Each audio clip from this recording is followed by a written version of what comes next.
Hello and welcome to a webinar of OpenDS. So today we are launching a new series of webinars that haven't been there before.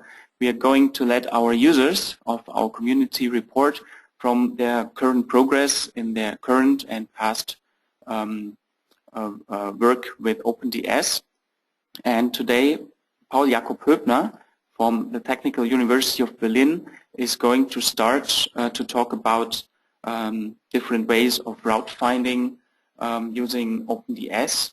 The topic of his talk is Spatial Learning with Navigation System using OpenDS. The talk is about to go 1 hour. After that, you can ask questions directly to him by typing them into your chat window. And during the talk, there will be several pauses during the several chapters where you could also place questions to Paul.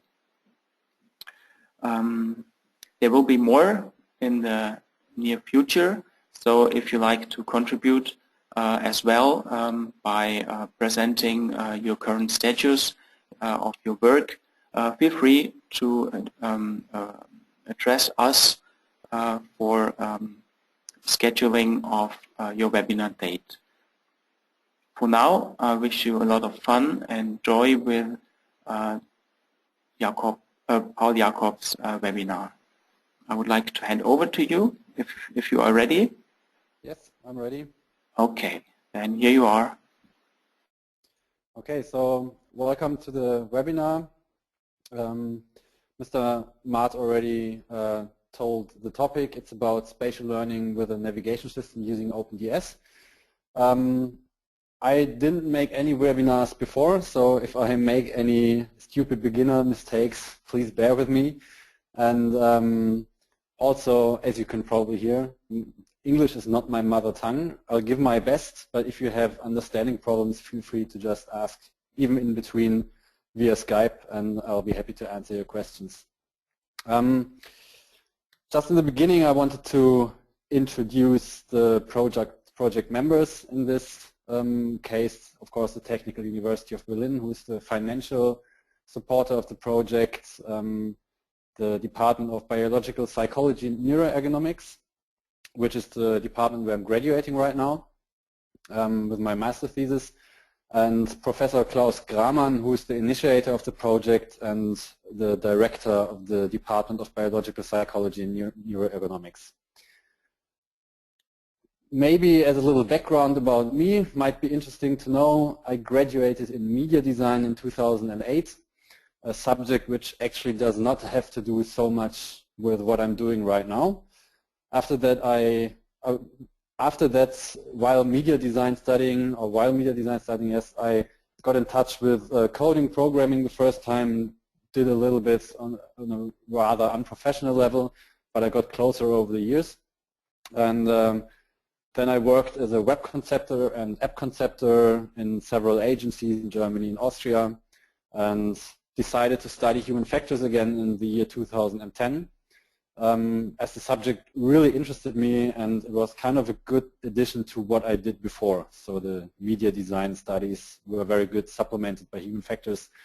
For the ones of you who don't know what human factors is, it's a mixture of psychology and engineering, and not, as you might think, these two things go very well together. It's about designing, developing human-machine interfaces, or interface between humans and machines, with the focus on the human factor, being, for example, ergonomics, psychology, neurology, everything which makes up the human factor within the human-machine interaction. And there I'm writing my master thesis right now. This is what the topic is about. Maybe also important, good for you to know, I'm not a really trained developer, so everything I will show you later, everything I did within the OpenDS, I developed within OpenDS, is basically possible without even being a trained developer. I think if you learn a little bit about Java, most of the things can be easily done. Okay, so today's topic, as said before, is spatial learning with navigation systems using OpenDS. I split the topic into 4 segments. First will be just a short theoretical foundation or background to know what the topic is about. I think it's maybe interesting to see how specific ideas can be addressed with OpenDS. Then of course the requirements, the technical requirements and the following development we had in OpenDS. Then maybe the most interesting parts, I'll show you the experimental setup and a short demo of the driving simulator and the laboratory we have here. And in the end we'll have time for a discussion. Yeah, that's basically it. All in all, it's going to be 1 hour or maybe a little bit more of presenting, and the rest we can just discuss. Also, if you have questions in between, feel free to ask questions in between. I'll always try to keep an eye on the chat, so if there's anything, I'll try to answer. Okay, the theoretical foundation is based on the fact that automation of everyday tasks is today pretty ubiquitous, meaning that with smartphones, cars, everything you use in your daily life is kind of automated, mostly even in a high way, highly automated. And as opposed to earlier days where only in industry there was automation which very widely spread, today it's very much in the private lives. And this of course has advantages and disadvantages both. The advantages are pretty obvious. Things like precision, higher precision with automation, effectiveness and efficiency can increase with automation. This is also for the end user. And of course security is a very big factor that can increase with automation. Disadvantages, and of course there's many more advantages. And downsides or disadvantages are, for example, the loss of control of the actual original task. So the only thing I can do as an operator of the machine is react in a way the machine lets me react, and I don't have any information about the original task most of the times, but only the information the machine gives me. We're developing a dependence on these systems by using them every day and by integrating them in our society so that there's no way turning back. And also, and this is kind of the core part of this presentation today, there's a long-term decline of capabilities by excessive use of automation. Of course, there's many more downsides and disadvantages, but today we'll focus on the long-term decline of capabilities, and in specific on the decline of spatial capabilities by excessive use of navigation systems. The term use it or lose it, some of you might have heard it before, doesn't only apply to standard muscles of the body, but also to the brain. You can actually think of the brain or certain brain structures as a muscle. So if you don't train them, they will actually lose capabilities, they will lose power. In the case of the spatial navigation or spatial orientation, the part of the brain who loses power or is reduced by excessively relying on navigation automation is the structure called hippocampus. Some of you might have heard of it before.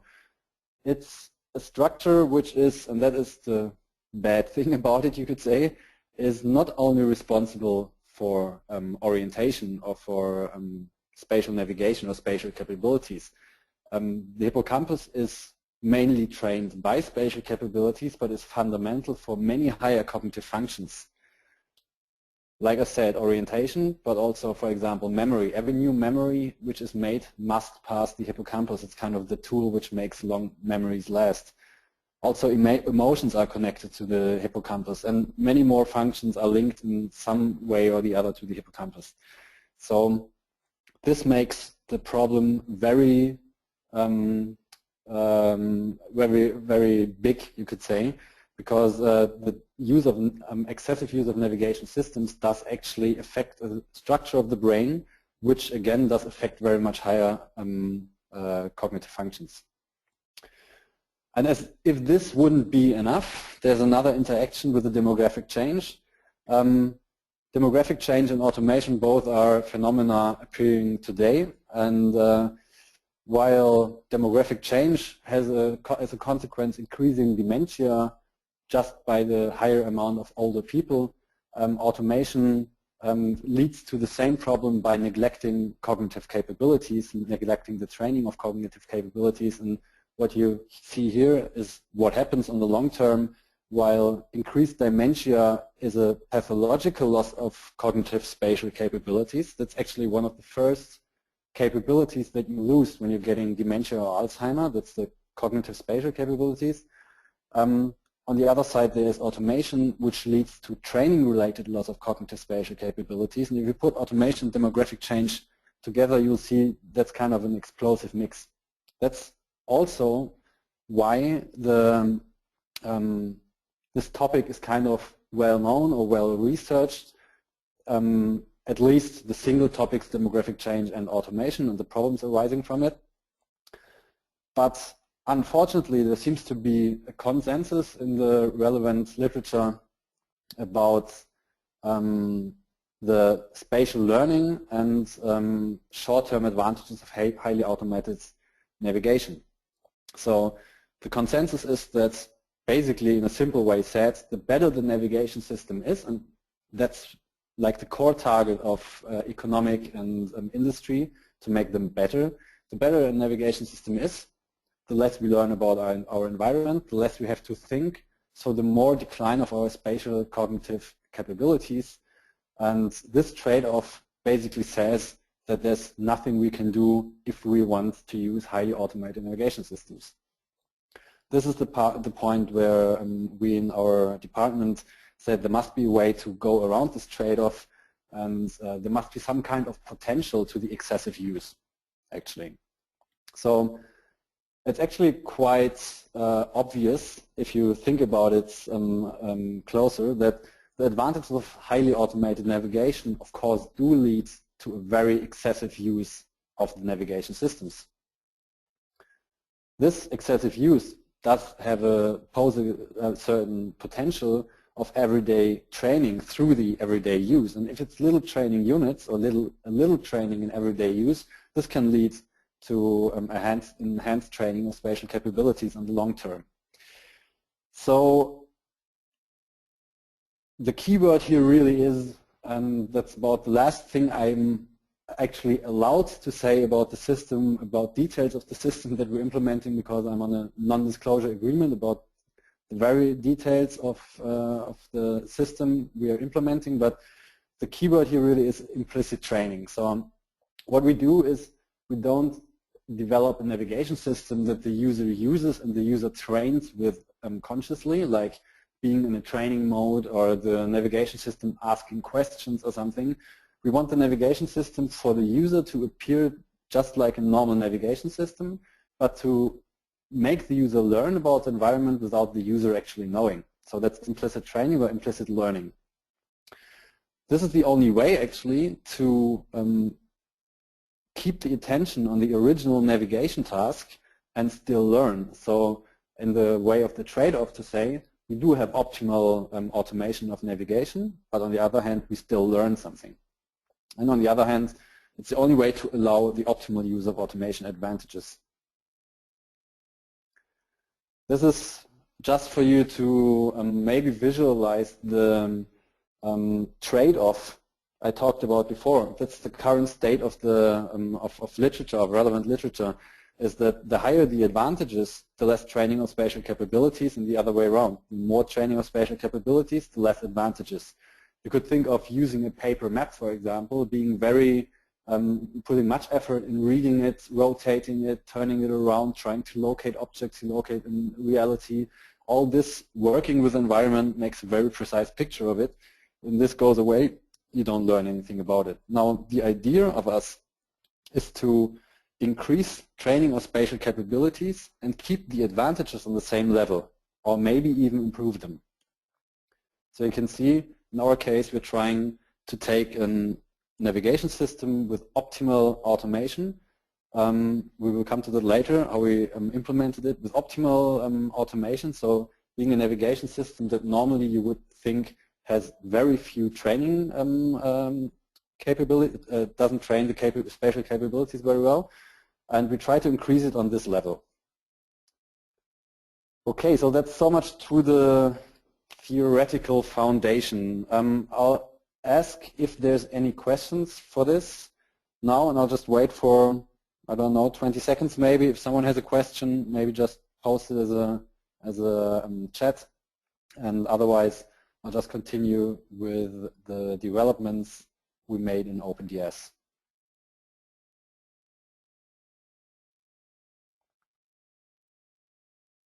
Maybe the chance to get something to drink.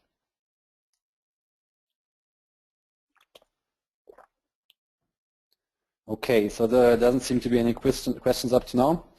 So I'll continue with the developments we made in OpenDS. There's basically three parts that were like three core functionalities or problems we needed to solve. That was, first of all, a very large city model we needed. Since we're trying to learn about training of spatial capabilities in large-scale environments, we needed to have large-scale virtual environments. It needed to be virtual to have a controlled environment to actually be able to measure even small effects in the results, so that there's no distraction from uncontrollable variables. Then there was the navigation system itself, of course, the development of the navigation system and the integration in OpenDS. And then there was a very important part, the standardization, which we urgently needed to make sure that the small effects we were actually thinking, if they were there and if we want to measure them, if we want to measure these small effects, then we need to reduce the variance that we can't control, like through uncontrollable influences in the laboratory or even through the simulator, as much as possible. So let's start with the city model, the large-scale city model. I think the background of most of you is pretty different. That's what I was told in the beginning. Some of you might be developers knowing OpenDS. Some of you might just get started. Developing city models with OpenDS is actually, there's a very smart, very nice tool for this called City Engine. It's you can create huge cities with it. Actually, basically, if you have a fast computer, within minutes, if you want. So this gives you the basic structure of buildings, streets, and everything, and textures and stuff like this. But still, of course, this is nothing which will work perfectly just in any animation or 3D game engine like the JMonkey game engine, which is the foundation of the OpenDS simulator. You need to put a lot of effort. At least it was at that time. I think maybe there's been some improvements from OpenDS with an import tool. But at that time when we started here, there needed to be a lot of optimization within Blender. I'm going to optimize the model so that the huge city model, we will see a model on the next slide, the huge city model could actually be loaded and the frame rate wouldn't drop to 0. So optimizations were, of course, reducing shapes to a rather simple shape, then trying to optimize textures, all of this, and this with, I think, a few thousand of buildings needed, of course, to be scripted. And there's a ton of scripts we wrote in Python for Blender, which is an open source 3D program, to optimize that. And finally, we made it so it was actually running within the OpenDS simulator. But still, we needed to add a lot of details. That's a step which is really just manual handwork, because City Engine, of course, doesn't really build a city where all the street rules apply to logical street rules. So there might be crossings where there's arrows on the street pointing to the left, but there's no street on the left, or maybe there's a stop sign or a one-way line on all the streets from going from one crossing. So some of them just don't make sense. So you need to go in there and adapt all this and change things. Some of them you can script, some of them you really have to make manually. And then the last step, integrating the whole model in OpenDS, basically meaning with the performance and the quality improvements we made in the optimization in Blender, then doing the step and setting up the interactions and the logic, such as traffic lights, speed limits, stop points, everything which must be tracked and traced in data recording, and which is some kind of interactive and needs to follow some kind of logic within the OpenDS simulator. So the city model the city model we developed, this is a picture of the street map. You can see there's a distance bar down there showing 1 kilometer. This is a pretty big city model. If you go from one point to the other, you stick to the traffic rules, so you're not speeding and you stop at traffic lights and everything. It will take you probably a good 5 to 10 minutes, depending on how the traffic lights are set. And if you actually simulate traffic in the city, it will probably take you much longer because it doesn't have traffic. But with traffic, of course, you have to take care of other traffic participants. This would definitely take longer. And in this environment, we were having enough space to actually check if learning within large-scale environments does work with our idea. Yeah, I don't know, I think maybe OpenDS will actually supply this city model once they tested it. It's definitely a city model, I think one of the larger ones of OpenDS, and it's really interesting to see how people in a large environment like this actually cope with spatial learning. So that's one of the greatest advantages of the city model, I would say. The navigation system itself is actually pretty simple. So we followed the idea of the trade-off you've seen before to say, to test our idea, of course, we need to have a navigation system that is in some way ideal, maybe even utopic, like something that will maybe only exist in a few years in the future because it's so advanced in technology. Of course, in simulation, like we have here, you can easily just play around with ideal ideas. So we checked around the relevant literature and we found some research about future navigation systems and navigation system and efficiency and navigation systems that don't use too much mental workload, which is exactly what we wanted, and most of them were kind of augmented. So the technology, you maybe heard about it, of augmenting navigation onto the windshield of a car is actually what we implemented in our virtual environment here.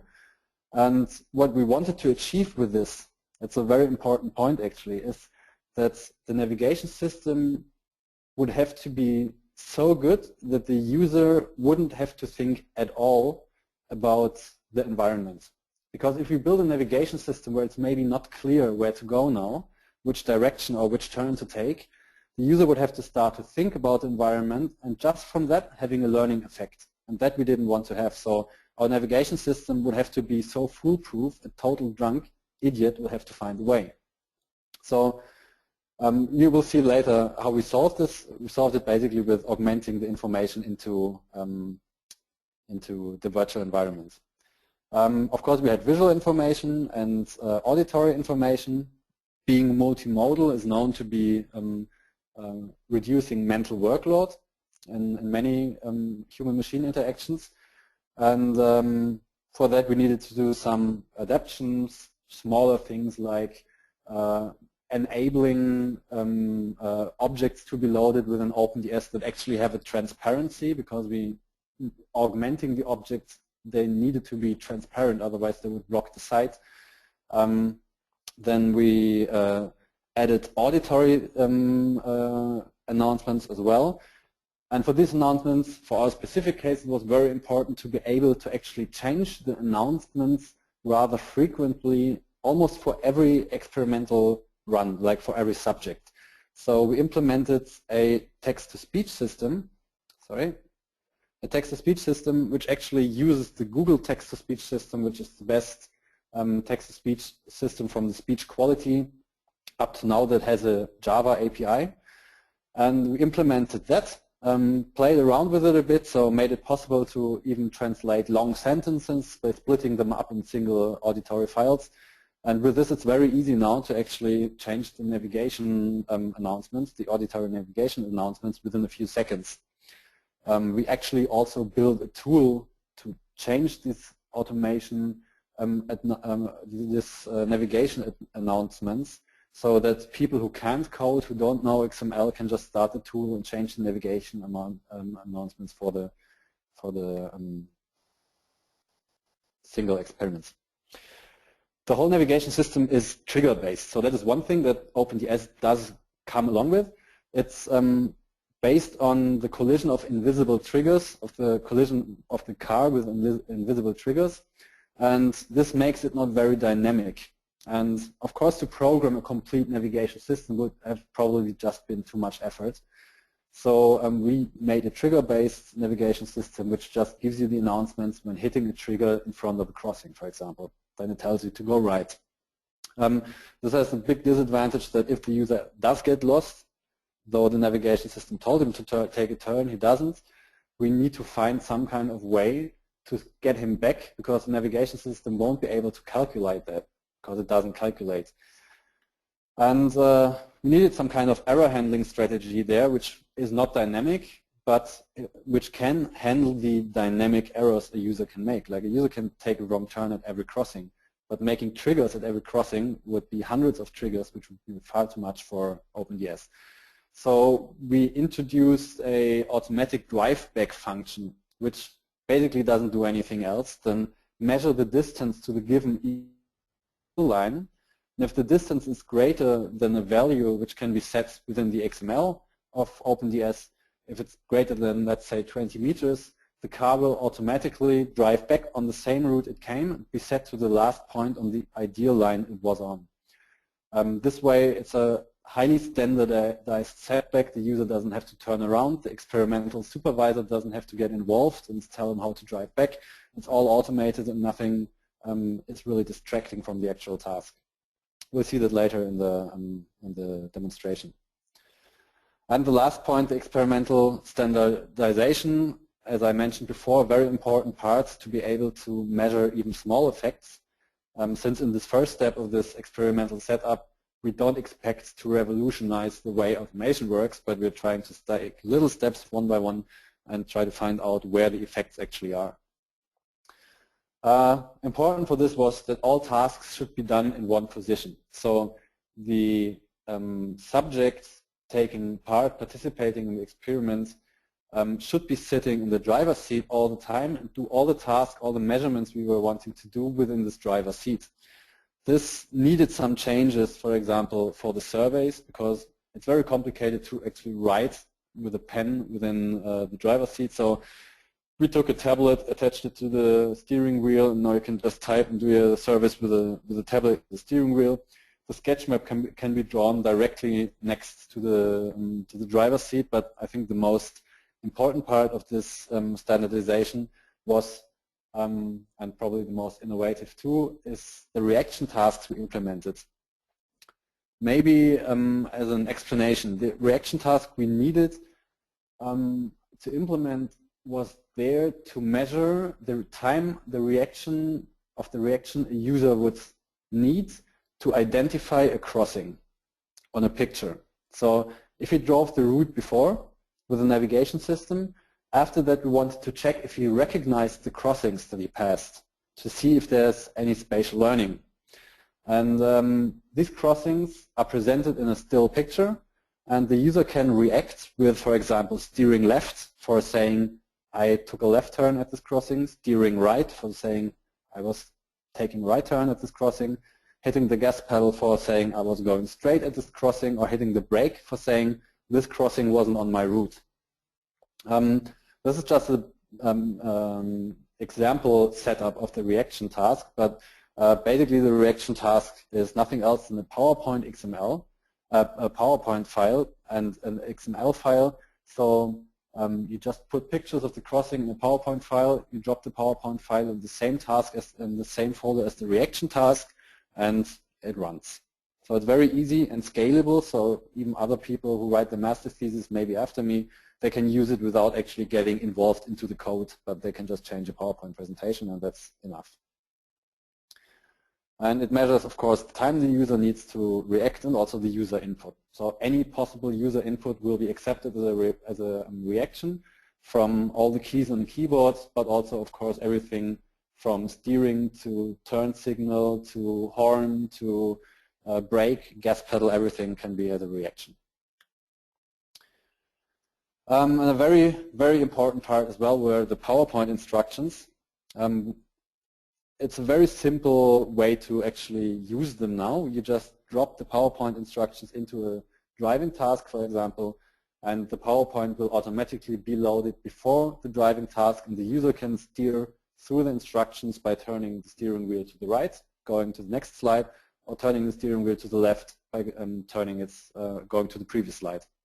So this was important for us to prevent that the user goes in and out of programs to read instructions in PowerPoint, then to go back to OpenDS, to probably restart OpenDS, to restart PowerPoint, load the right PowerPoint presentation, and all stuff like this, because this is possible variables that influencing variables that actually influence the results and might be giving too much variance to actually measure any effects of the effects we want. Editing, as I said before, on the reaction task is very easy just in PowerPoint, and of course the control is, like I said, very intuitive just with the steering wheel. Another point which was important, that we didn't want any interruption by the experimental supervisor. So we wanted to prevent that the supervisor says something in between like, okay, hang on, I'm loading the next task, or the supervisor ends the current task, clicks through the file browser, goes to the next task, because all of this is potential influence on the subject and might change the way the subject reacts, the duration between the tasks, everything. It's variables that we needed to exclude, that we needed to eliminate. So we implemented task batches, which is actually also a pretty simple idea. You just have an XML file and you list the tasks, be it driving tasks or reaction tasks, in any kind of order, and this task will be performed in a row, just one after another, without any interruption by the experimental supervisor necessary, just to standardize this in a highly way. Yeah, we will see later how this works. I won't go into development details, how we developed it, unless someone really wants to know something about it, but I think the idea of it is probably enough. Maybe just a quick overview over further developments we made were local restrictions. We had to adapt the software, of course, like probably everyone has, to our laboratory requirements.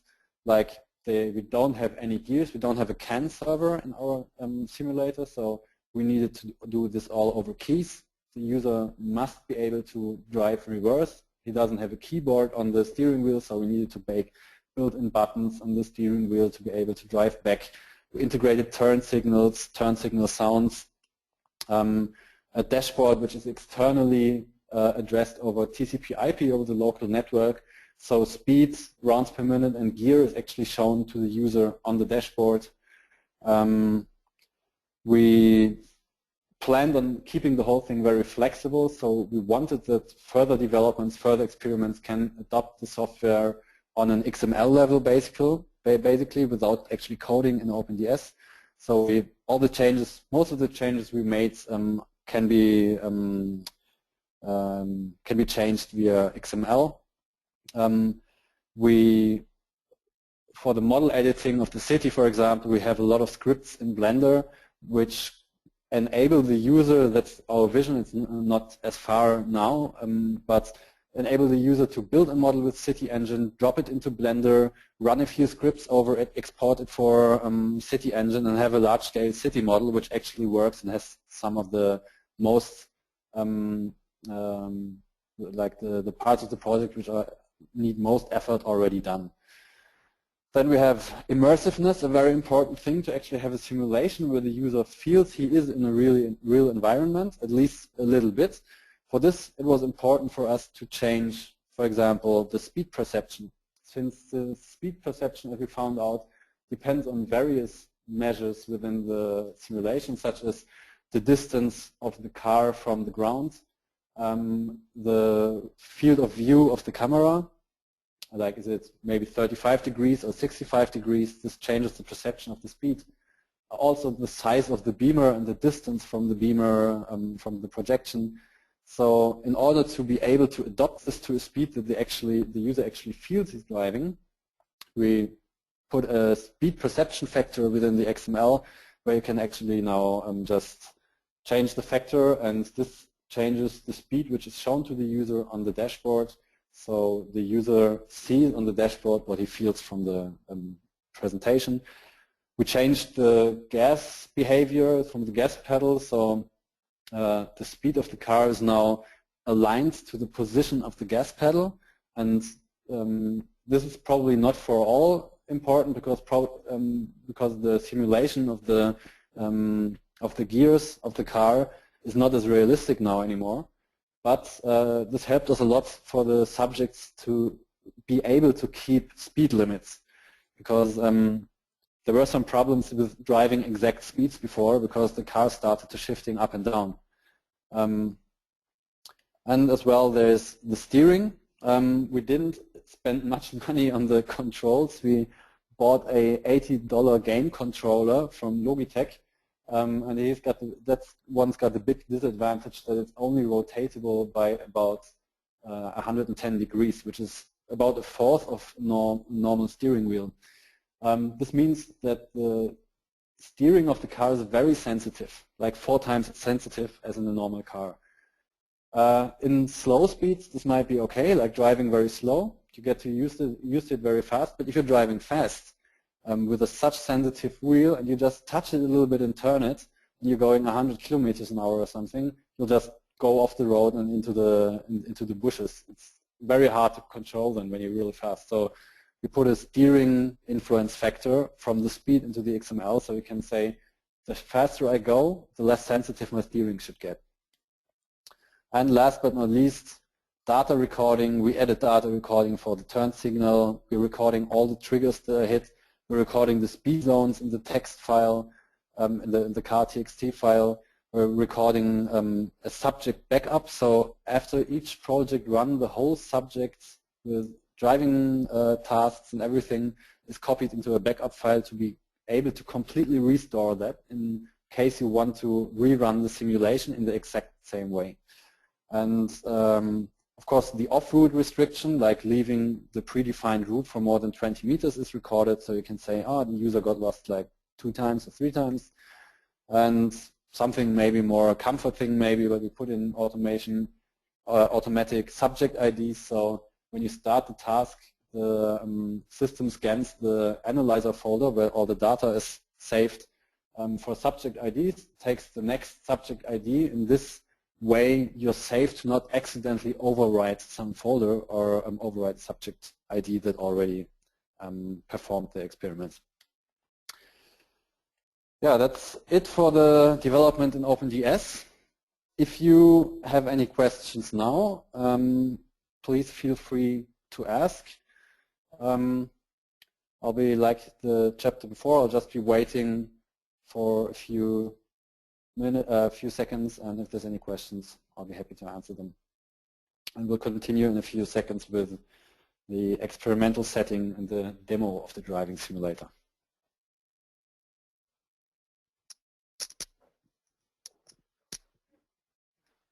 So I would like to use this short break to have a remark on what you said about sharing of your large-scale city model. We would be totally proud if we could share this with our community. So if you allow us, we'll yes. place this on our web page, of course. Yes, I don't have any objections against that. Mm-hmm. That's fine with me. I'm glad if someone can reuse it. So there doesn't seem to be any questions up to now. We'll have time for more questions in the end. Anyway, was there anything else you wanted to say? Yeah, I wanted to thank you for these great extensions you presented in this chapter. It's a very elegant way to present PowerPoint slides instead of these instruction screens we used before, and about all the others, other extensions you mentioned. It's a great work. Thank you very much, and thank you for making a free open driving simulator. I think that's the least you can do to put something back in the project. So you're welcome.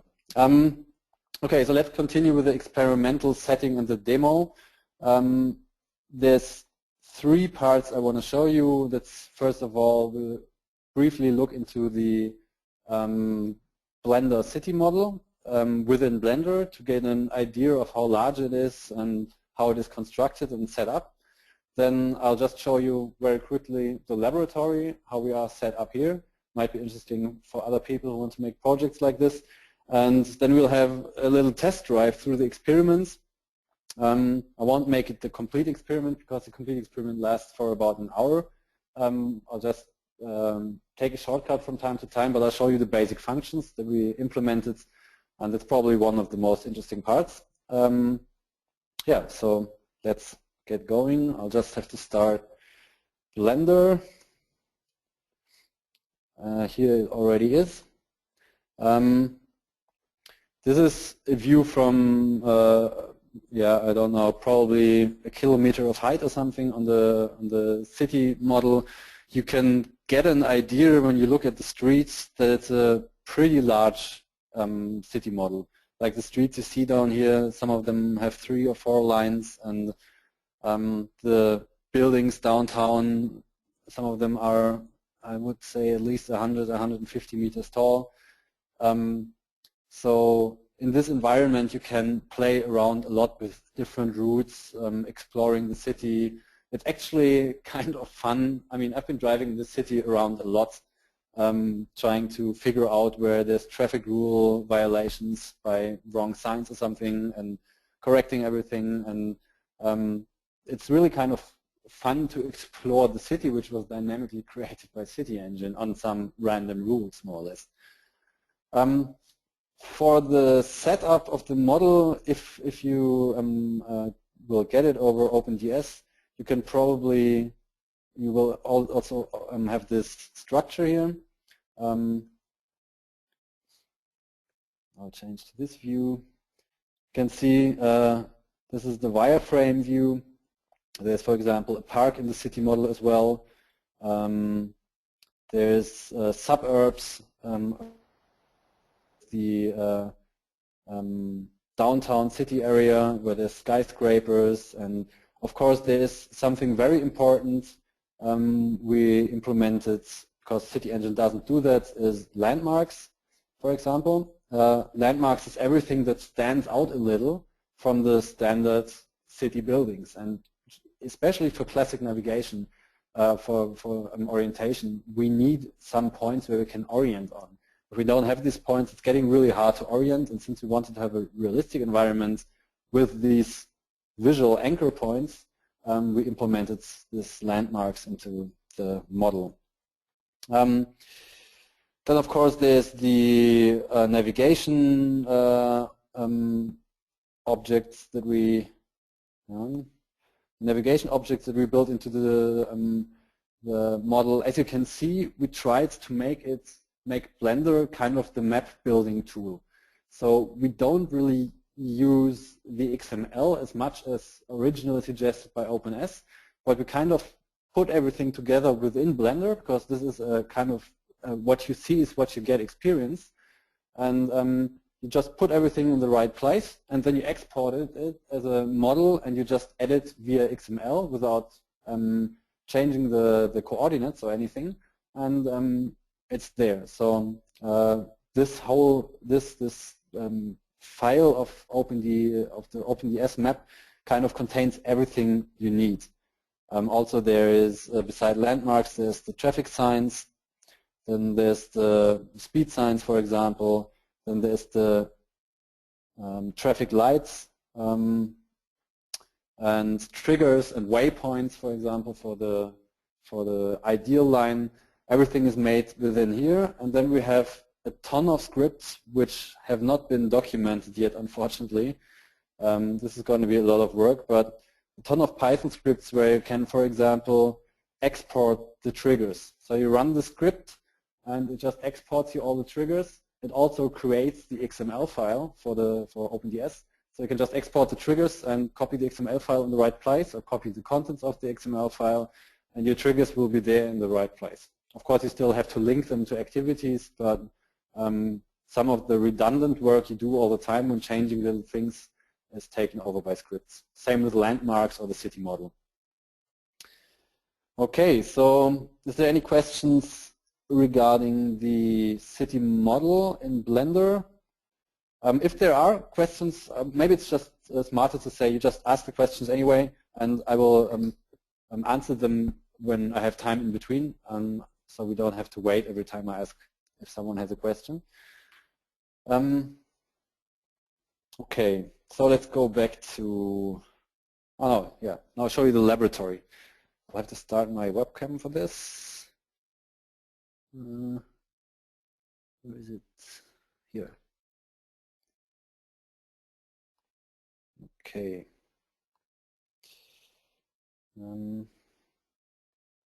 Is it running? Yes, we can see you very well. Here it says it is running. Okay, perfect. So I'll just show you around the lab. I'll turn on the lights for a second so you can see more. It's a very simple basic setup. We call it Sitzkiste. It's like seating box translated, like the interior of an old car. As you maybe a little technical details for the geeks. Here's the steering sensor, or the control of the steering from a game controller, and we attached it to the steering using a paint roller for the walls, because this was just the ideal way to connect it, having some flexibility but also a very stable solution, because people tend to really tear on the steering wheel, and that needs to take a lot of power. When we have the iPad, just a second, the iPad in the steering wheel like this, you can put it there when you fill in the questionnaires and put it back if you don't. And over there you can draw the sketch maps. Yeah, and that's basically it. Back here there's a little supervisor computer where you can see exactly what the driver is doing. Now, okay, I have to, can I see my own picture somehow?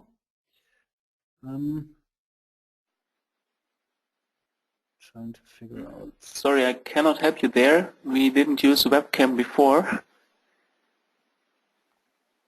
Here it is. Okay. So just then I can see what you see. So now we'll make a test drive. What you can do now is the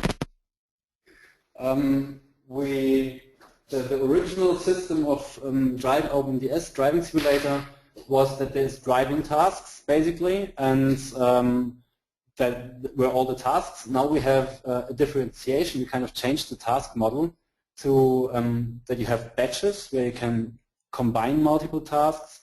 You have driving tasks like before, and you have reaction tasks. And I will start a batch now where we combine several reaction and driving tasks. It will take a second to load. That's because the size of the city model. And I'll get behind the steering wheel and demonstrate. The microphone is on the computer now. I hope you can hear me well when I'm sitting here. Transmission is very good.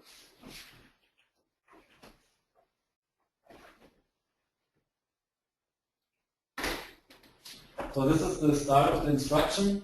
The user sits here, and then you can just start the PowerPoint instruction by turning the steering wheel to the right, and basically just click through all the instructions. You can go back and forth.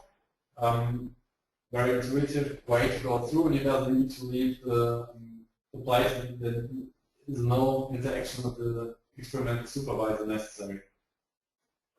You can tell them to do questionnaires. This would be the call to the questionnaire 1. Then there's instructions for the training, for the steering.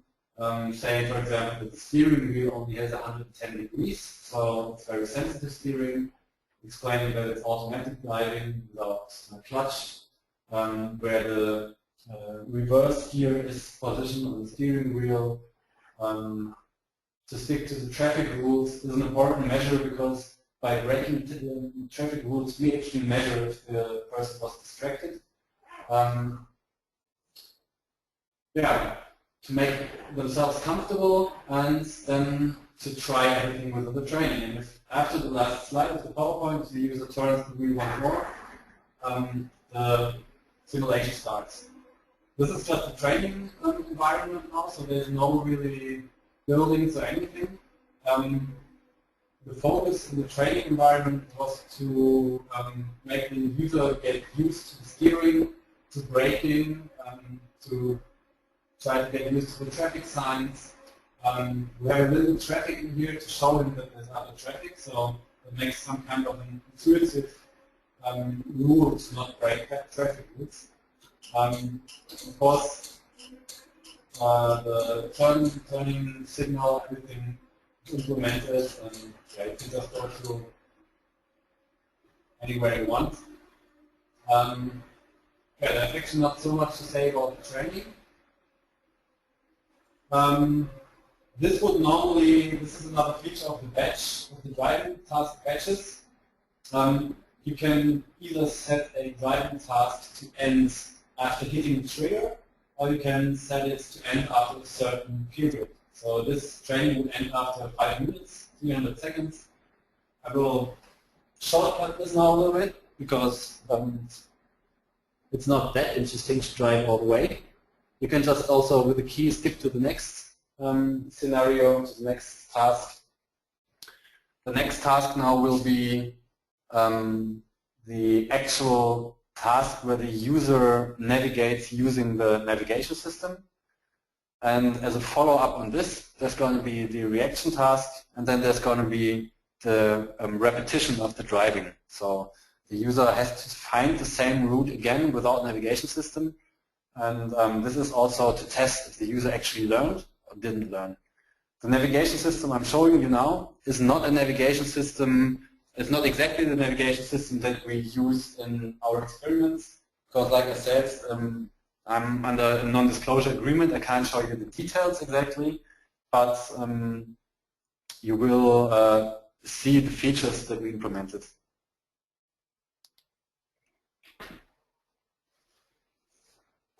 Okay, so the same thing again with instructions. I'll just skip through it.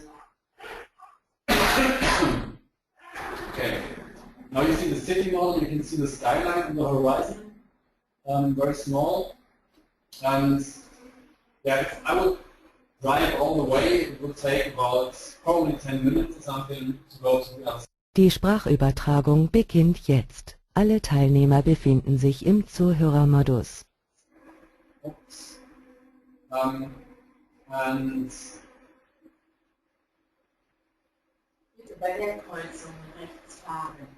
this was the navigation system. You see it's augmented into the environment. So with this, we wanted to achieve what I said before, an absolute foolproof navigation system. I mean, no one could go wrong at this crossing actually. So this is the way the whole navigation works. If there's no navigation advice, to just go straight. Here, for example, we have a subway station, a natural landmark in the city. We have trees. We have an ice cream shop. Here's the next turn to the left. And now you can see, for example, if I did take a wrong turn for some reason, what happens is that I get the yellow and black arrow bar and resets to the original position. I don't need to drive back, and it's pretty clear to me that this is not the way to go. And then there's a gas station, for example, and so on and so on. Or maybe I'll just show you the city center for once. I'll just jump there. No, that's the wrong one.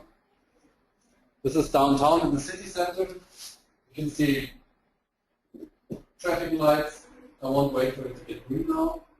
And so the user actually goes from one side of the suburban city to the other side of the suburban city, driving in kind of a logical route, like maybe visiting someone on the other side. This was important to us to have a logical route, not let the user drive in circles or something, because this is some kind of a subconscious, in our theory, subconscious irrelevant navigation. If you drive in circles with stupid routes, probably you would just not remember it because it doesn't make sense. Okay, so that's basically so much to the city model here.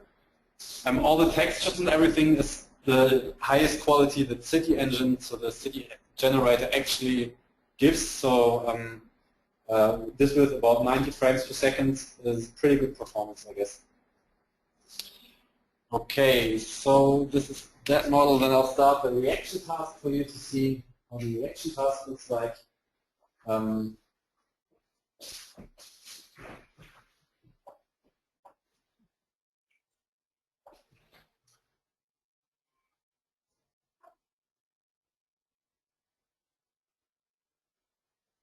Again, for the reaction task, there's of course an instruction. And so this is all in German, but basically says what the task is. Then it tells you how your reactions are, like please react to, first thing says, to a crossing that was not on the route you drove, please press the brake. A crossing that you went straight over, please press the gas pedal. A crossing that you went right, please steer right. And the crossing where you turned left, please turn left with your steering wheel. And then it's here again for people to remember. We tell them to do it as fast as possible because it's a reaction time measure as well. And of course it's about correctness as well, but you want to measure both. Then there's a little example. This is all just PowerPoint slides, basically. And yeah, and it's the end of the instructions, and then there's a countdown in front of each reaction. You can set the countdown in the XML file as well. You get the picture, just like the way you drew it before, and now you would have to say I went right, I went left, I went straight. On this crossing, I went right, so I turned the steering wheel to the right. And then there's the next reaction. This is 19 reactions, and we don't have to do them all now. So I think you get a picture of what this can do. It's a very good tool, and the results we have up to now also a very reliable tool because it perfectly correlates with the results we get from the wayfinding, even in the speed of the reaction driving on pictures. Okay. So, is there anything else to say? No, not for this one. I think that's all the parts of the experiment I really want to show you. So we can, or is there anything else? No, I don't think so. In the end, after the last task is reached, we'll just, the application will just quit and save all the data. Okay.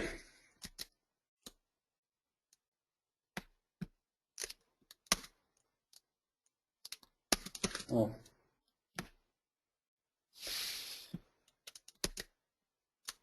Okay, presentation. Ah, here it is. Okay.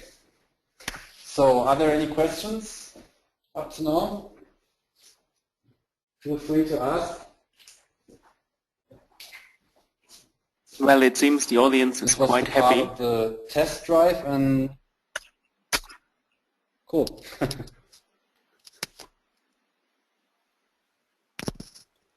Okay. I think that's about all that I wanted to show to you. If there's any maybe other experiences, I'm always glad to get some input as well. Maybe some suggestions for improvements, questions you have for the topics, or maybe someone needs specific help, or maybe someone can help me with my problems. feel free to ask.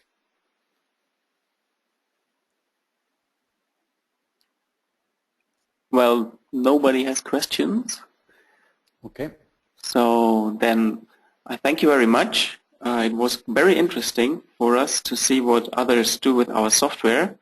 As you already said, you're quite inspiring ourselves. You bring out thoughts we didn't have before. It's quite amazing what others are able to do with that kind of software. I thank you very much. We will upload the recordings of this webinar so that everybody who wasn't able to see it live can download it and have a look at the webinar afterwards. In order to answer questions, I think we could provide some kind of support. We will redirect questions to you, and I think there will also be some sort of questions from our sides that we will address to you offline, as they are quite technical.